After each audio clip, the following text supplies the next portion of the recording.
When you go to Texas State, there's never a shortage of things to do. From engineering and opera to esports and fencing, we have it all and more. Listen to our new podcast, Try at Texas State, to learn more with me, Giselle, about the kind of organizations and programs that make Texas State so special, and to take a deep dive into niche subjects that find its way into our everyday lives. Listen on Apple Music or Spotify, and episodes release every other Wednesday.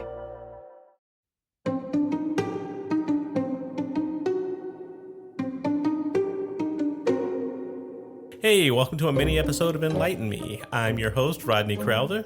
And I'm Eddie Sanchez. Hey, Eddie, this is a short, just fun episode. So we're not doing our usual hour-long talk. Yes. So each of us went and found just like something interesting to talk about before we roll into the holidays here and take a little break. What'd you dig up for us? So this is a very random topic that has nothing to do with December, but it's kind of interesting. It's a random figure in San Marcos history. I guess it's Texas State adjacent history.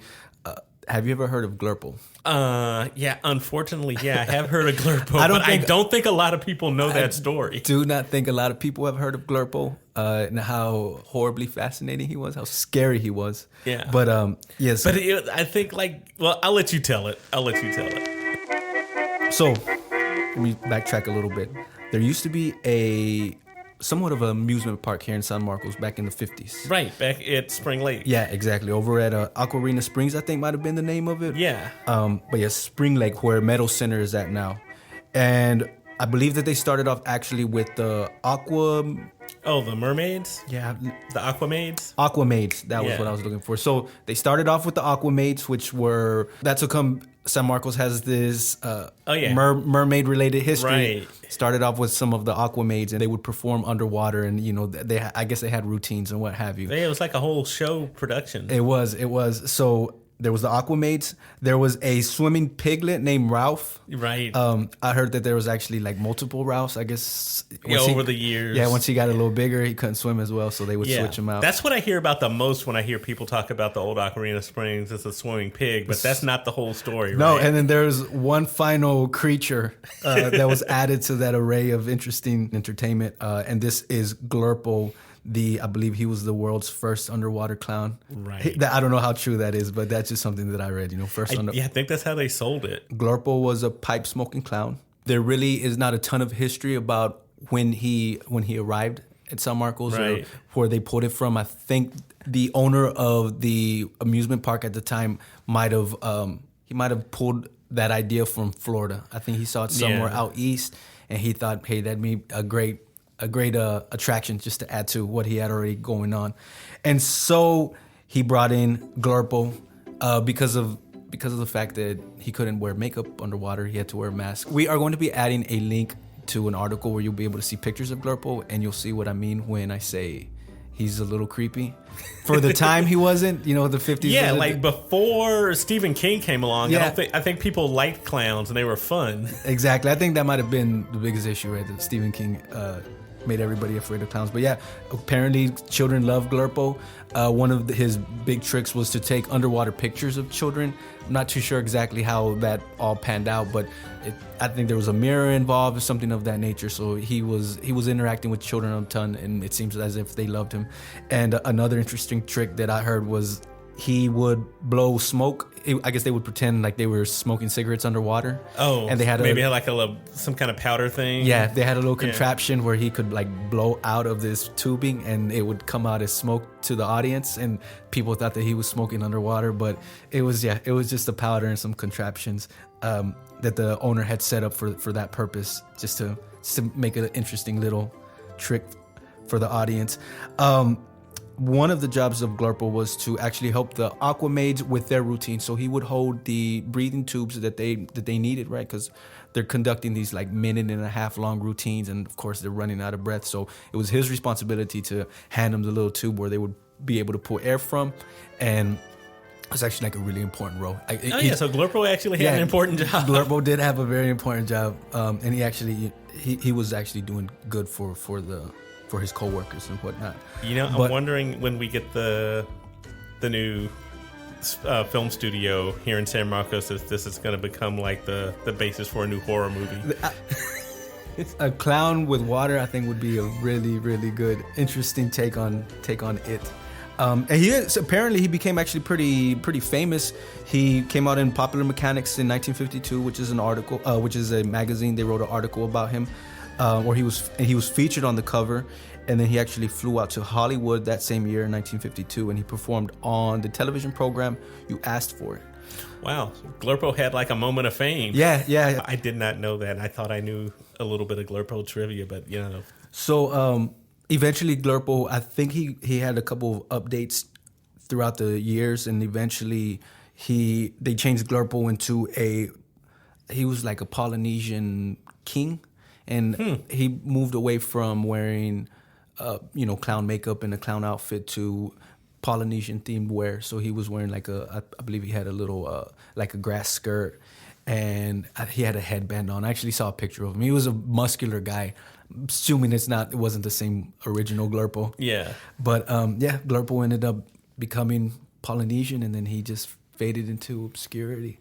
But that was my random topic of today, just because a lot of people don't know about Glurpo, and that was something that I learned about here in the office, and because I'm interested in horror and stuff of that nature, I thought that was a pretty good fit. Yeah, I was not expecting some of that. And like I said, I thought I knew a few things about Glurpo because I know we've used him to like scare student workers when they come around Halloween. But thanks a lot, man. Yeah, there's San Marcos history. It's always good to learn. Anytime's a good time for some like crazy local history. For sure. One thing that I wanted to mention also was that there were Glurpets. So it wasn't just... Glurpo had a crew. Glurpo had a crew indeed. Or cheerleaders or something. So I brought Glurpo to the table. What is your topic for today? I'm a sports fan, so I decided to go in a little bit. This is not a sports podcast, but this is Texas State's about to play in their first ever bowl game. Which is awesome and amazing. Yeah, so, and I don't think it's a secret, not to shade any previous teams or anything, but it's Texas State football's been in the desert for most of the last decade, so I've heard. Yeah, this is a big deal. So, and also, and I think a lot of even college football fans joke about it now. There used to be just 6 or 12 bowl games, and now there's a zillion. Officially 41, but it feels like more bowl games. Oh, that's quite a few bowl games. I didn't realize still that. a lot of bowl games. But so I decided let's take a look at a little bit of our history getting to a bowl game and the Serve Pro First Responders Bowl that will be matched up against Rice on December 26th in Dallas. What are the outlets saying? What are the media outlets saying about our chance of winning? It's pretty mixed. So I think it's kind of a coin flip game. Rice is 6-6, and we're 7-5. The first place I looked up was picking Rice to beat us, but just by 3.5 points. So, and I've seen actually a few more places picking us to win. They've been to a bowl game or 4 or 5 before. We've never been, so I think we definitely have more to prove. But it feels like it's been forever since we had those 8 or 9 hard seasons in a row. But we've only been in the FBS, the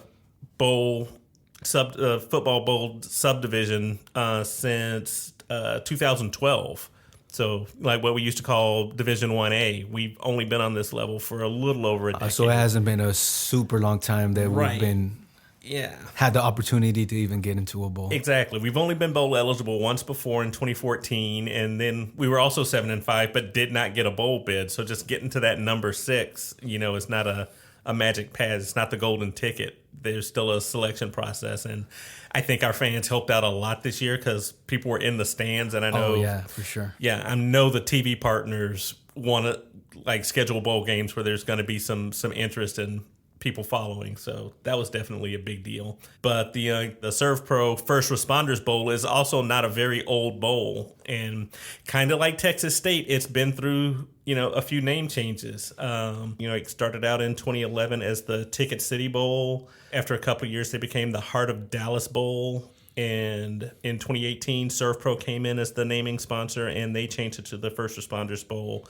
and made it part of the culture of the bowl that it would give back to first responders, to police and fire personnel. And first responders do get in free. If you go to the bowl website, if you're a police, sheriff, paramedic, firefighter, you can click on a link there on the bowl website and register for free tickets. That's great. Where are they holding the bowl at? When it started, the first few years, it was at the Cotton Bowl in Dallas, there at Fair Park, right where the Texas State Fair is. Oh, wow. Yeah. And then when ServPro came on board in 2018, I think they had it one more time at the Cotton Bowl, and then it moved to the Gerald Ford Stadium at SMU's campus in Dallas. And should note here, especially considering some other Texas State news, that is not named after the 38th president, Gerald Ford. It's named after an SMU alum and banker who, basically paid for them to build this stadium, Gerald Ford. No relation to the former president. That's another football footnote, though. President Gerald Ford, born in Nebraska, raised in Michigan, played for the Michigan Wolverines, won 2 national titles in the early 30s. That's some pretty in-depth analysis right there. The kind of thing, you go into these wormholes with sports, man, and famous people, you find out some things. You know how big the stadium is? Capacity sold out would be about 32,000 people in the stands. Wow. Yeah, pretty good venue. Yeah. There are 10 conferences in college football at the FBS level that are bowl eligible conferences with 133 schools. So even with 41 games, it's not like everybody gets to a bowl. And it's a big year for the Sun Belt, our conference in general too, because I think we have 12 teams in the Sun Belt that made bowl games this year, which is more than any other conference, even the mighty SEC or the ACC. I think ACC is number 2 with 11 teams. So only a couple of teams in the Sun Belt fell below that 6-win line this year. So our conference, pretty competitive conference. Wow. Exactly. We're not like a school that's getting in because we're in a weak conference. Our conference got really competitive this year. Yeah, so I'm looking forward to it. We actually already had plans to be out of town, so I'm not going to be able to go to the game, and that's really it's the only thing I'm regretting about making plans to be out of town. Can I get a quick 1-minute Rodney analysis of how we're looking? I think we're looking good. I think we're looking really good. Ismail Mahdi, our all-purpose running back, that kid led, I think if you've seen any Bobcat news or even college football news, he led the nation in all-purpose yards. So that's from his kick returns, receptions, and rushing. He was the only player over 2,000 yards this year in all-purpose yards. So, it's not, again, just in our conference or at our school. We've got legit players, national talent on the field right now. Wow, I did not know that. Yeah. So, no, I think our odds are pretty good. Our offense is one of the most explosive in the country. Our defense, okay, let's face it, they give up a lot of points, but they also are in top 10 in tackles for loss. So, that defensive unit has some talent and makes some big plays. So, if they're clicking, I think we could run away with this. It can happen. Rice puts up a lot of points too, so it could be a shootout. It should be entertaining either way. Ronnie, thank you for sharing all that amazing information with us. I was not aware of so much of that. I try to keep up with my sports, but you're definitely much more in tune with these things than I am. It's a lot of sports to keep up with these days. Do you have any Christmas plans? Just going to be taking a little trip with the family. That's nice. Yeah, but that's good. Nothing too extravagant. Yeah, that's sometimes the best Christmases when it's calm and not what too about much. You guys? I think that I'll probably be spending time with my family too. I think my parents and my brothers are coming up, so it'll be fun just to get a chance to hang out with everybody and just hang out. Really, maybe get some rest and hopefully get some rest. Yeah, we got a lot of stuff going on at Texas State, so I know we're going to be coming back in the new year super busy. So yeah, we have a pretty interesting episode gearing up for January, so I'm excited for that. Well, thanks for listening to our special mini episode of Enlighten Me. We are wishing all of you happy winter holidays too, and hope you have a very, very happy new year. This podcast is a production of the Division of Marketing and Communications at Texas State University. Podcasts appearing on the Texas State Podcast Network represent the views of the host and guests, not of Texas State University.